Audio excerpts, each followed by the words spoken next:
It's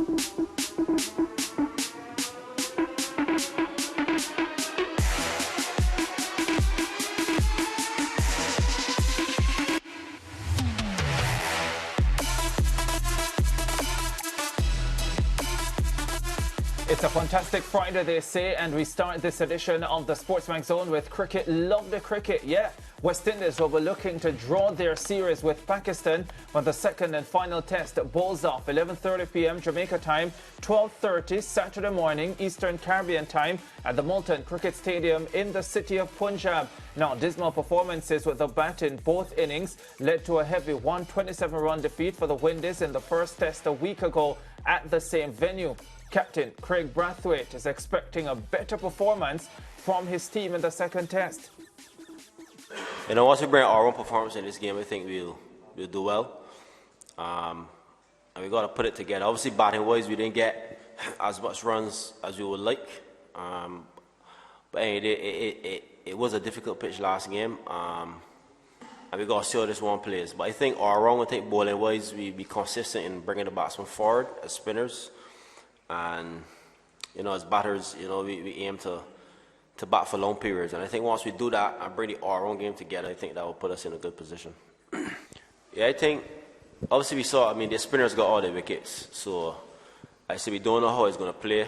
You know, you never know. Pacers could come and get wickets. But in terms of batting, the spin is just being clear on your plans and what you want to do as individual batters, because every batsman is different.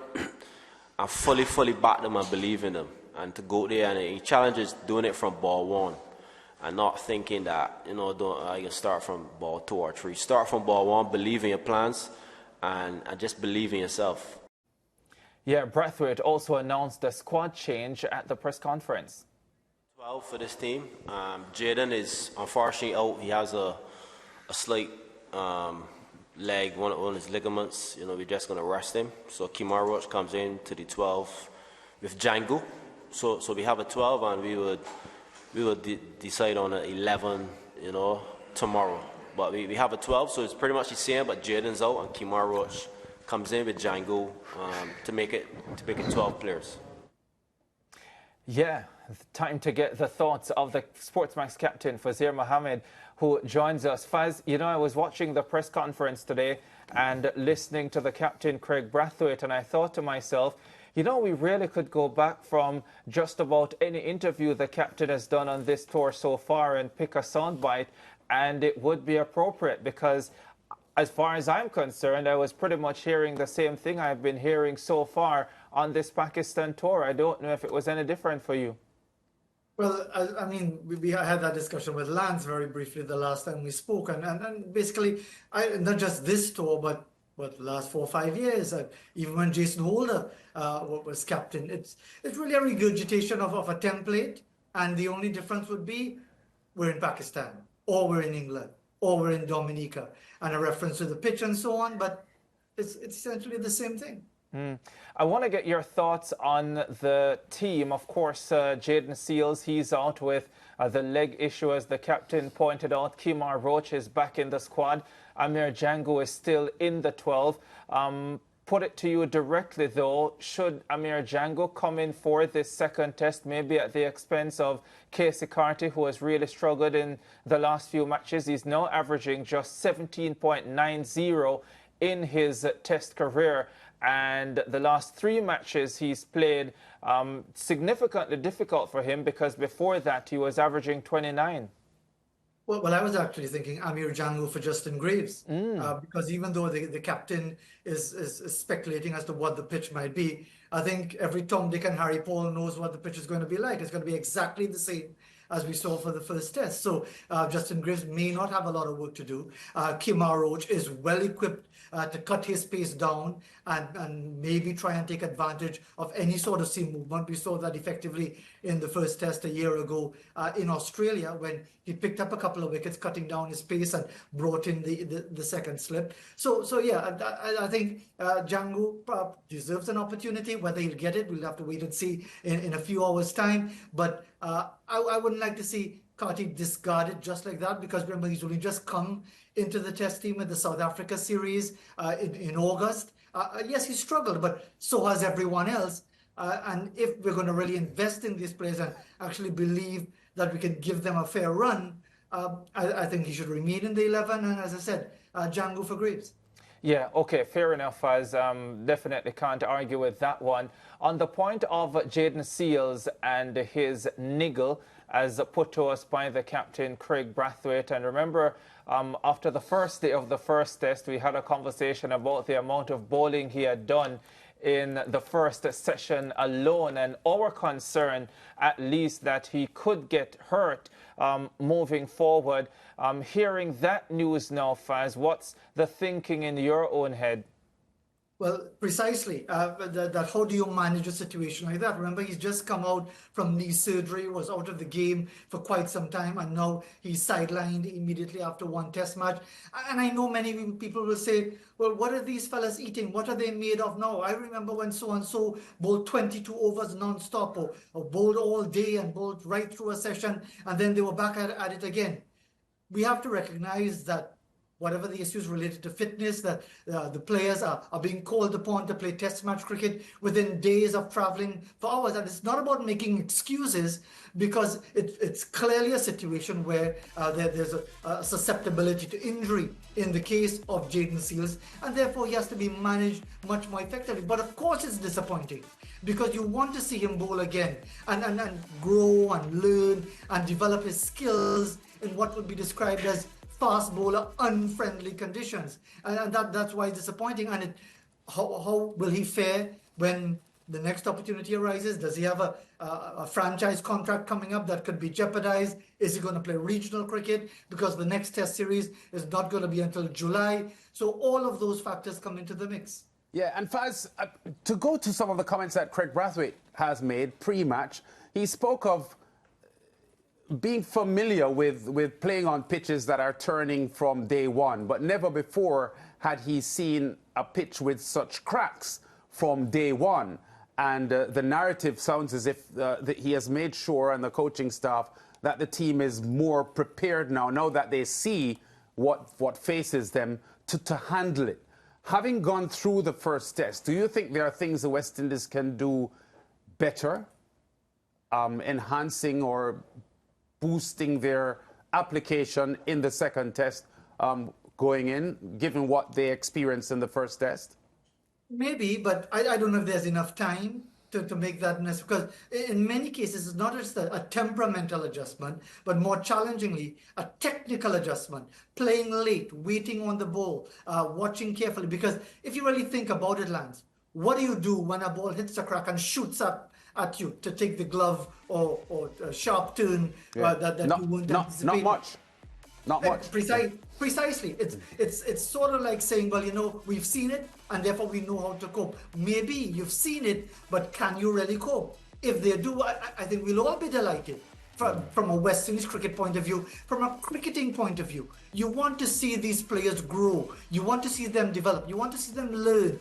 We saw that, certainly, if I could draw a reference, Mikhail Louis, never mind that he didn't get any big score, he recognized how vulnerable he was standing on leg stump in the first innings. And he made the adjustment to go right across to almost expose the three stumps to cover that off stump. So there is that recognition. We saw from Alec Athanaze in that half century, sweeping both traditional and the reverse sweep very effectively, because you recognize against the turning ball that was a good option. So it's not as if the players aren't aware or aren't learning. The challenge is, have they had enough time? Do they have the requisite skills and the temperament to cope with the challenge that will be virtually exactly the same as the first test? Yeah, and Faz, I know that you are very, very impressed with Alec Athanaze's talent, like I am. I think we all are impressed with his talent. I heard him speaking yesterday about the application of the batsmen and what they need to do, and they need to be positive. And he didn't think that their approach to go for their shots, which he did, was a bad plan. And he's suggesting that they should go in with the same plan for the second test. But I could argue that it's easy for him to say that because he naturally plays like that. Do you think the advice is good for other batsmen in the batting lineup for the West Indies? I think it depends on the individual, Lance. As we know only too well, one template doesn't work for everyone. Someone might have a different attitude. They may be more inclined to play the waiting game, to try and frustrate the bowler, all of these different elements. I understand what Alec Athanaze is saying, and therefore I want to see it. I would love to see him just break that whether it's a mental barrier and get to three figures. Get 100, get a big 100, show that appetite, not just be content and lose concentration when you've got to 50, because he does have the application, he does have the wherewithal. But as we all know, batting, especially in test match cricket, is not just about playing shots. It's not just about a particular style and a particular temperament or whatever. It's about being able to adjust, being able to adapt. And that's where all of the challenges come in, as we see here. Backing away and playing through the offside, going for the sweep shot when it's that bit closer to you, challenging the bowler, frustrating the bowler if that can happen in these situations. So yes, nothing is wrong with a positive attitude. You can actually be positive playing defensively by going down the track, smothering the spin, and basically telling the bowler, there's no way you're going to beat my bat. I'm going to, if necessary, block all day, but you're not going to get me. And again, it really depends on the individual. I don't think it could be a one-size-fits-all. Yeah, and Faz, we know how mercurial Pakistan's game is, and they have not won back-to-back test series since February 2021. So because of how we know they play, you can't write off the West Indies here going into this second test. The West Indies could very well win this second test, even though the odds may not favour them doing that. Absolutely, Lance. You said it perfectly. It's Pakistan.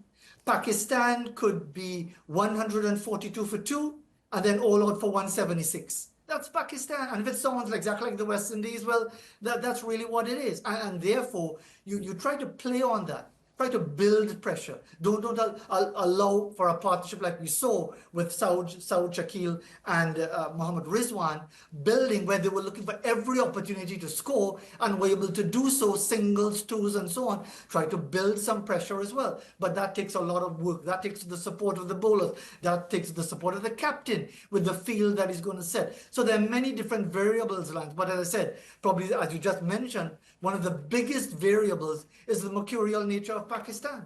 Yeah, Faz, Aqib Javed, the interim head coach of the Pakistan team, has spent a lot of time in recent days defending the nature of the pitches that they have been preparing for these home test matches. But what I found interesting was him taking it a step further, because he did make the point that even the Pakistani batsmen have been struggling playing on these surfaces because they too are unaccustomed to them. And he has suggested that even in their domestic competitions between now and the next time they play Test cricket, which will be much later this year, that the pitches for their domestic competition will also mirror the pitches that we're now seeing for these Test matches. And I just wanted to get your thoughts on the overall direction, because he went as far as to say, listen, if we were preparing these types of pitches from 2 years ago, then we would have been closer to playing in the World Test Championship final this summer. And I think that's precisely it, Ricardo. They want to get to a World Championship final. And therefore, they'll be looking at the schedule and say, you know what, raging turners, never mind, our batters struggle as well.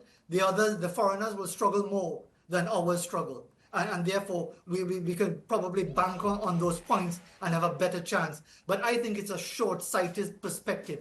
Yes, you might get to a World Test Championship final. Who knows, you might win it in a couple of years' time or 3 years' time. But what would that mean for Pakistan's growth? Because, as I said again, we've all known over the years and have admired Pakistan cricket for not just the quality of their spinners or the quality of their batters, but especially the quality of their pacers. From the days of Fazal Mahmood, who used to cut the ball almost square on a matting in 1958, to Imran Khan, to Wasim Akram, to Waqar Yunus, and so many others since then. I think we all, because of our legacy of pace as well, we all admire that element of Pakistan cricket. And I don't think it does us any real justice to their cricket to play such one-dimensional cricket, even if it earns you points in a possible World Championship final place. Yeah, well, the interim coach, Faz, he's also said, well, right now our fast bowlers are not good enough. You can't even reverse swing the ball, and we need fast bowlers who can reverse swing the ball. So until you can do that, we will continue with this method, and we'll continue to win home test matches and try and sneak out 1 or 2 wins away from home. Well, as I said, I think it's short-sighted. They had South Africa 99 for 8. They looked quite effective in those conditions for me. But again, the typical Pakistan temperament took over. But I understand the point that he's making, because Aqib Javed is a former seam bowler himself.